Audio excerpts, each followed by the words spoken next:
You land in London. Yep. What, a 20-year-old kid or 17-year-old kid 18. lands in London. Yeah. Going, all right, let's Get a beer. Get a beer. Let's get a beer. As a sort of South African expat, you kind of herded towards, booking your accommodation in like Earl's Court, Zone 1. And all the only people in those places are either Aussies or South Africans who have been there for maybe 6 hours more than you, but already think they're actually, born and bred in London.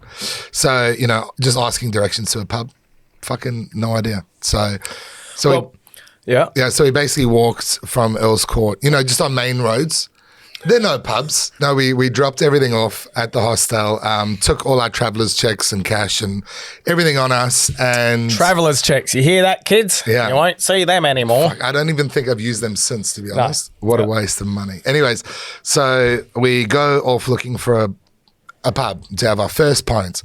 So we walk our way to Leicester Square. And then you've got those, it's all those giant coffee chains, Costa Coffees and Pret a Manger and restaurants. And it's like, we can't afford to sit in a restaurant. We just want a beer, and without exploring any of the side streets or whatever, start hitting Soho. And then we see a strip club. Well, I say a strip club. It's, it's got 3 X's and it's a dungeon, basically. And to me, that could easily be a pub. Totally. Well, the thing is, they must serve beer if they have, strippers. Like, it's one of those things. It's just, automatic, like tomato and basil. You know what I mean? It's just, they're good mates. So we go down there and we're greeted by these 2 women and kind of chaperoned straight away to sit down. And before we even ask for a drink can we sit next to you? And it's one of those tourist traps. It's actually quite famous for, had we done any particular research, and this was anything. Yeah, this was before Google. This was before Google. Yeah, exactly. So you sit down, you accept someone's company. There's a really tiny menu in the dark, and in the fine print says if you accept someone's company, it's like 500 quid. That's it. There's no way you had that much money.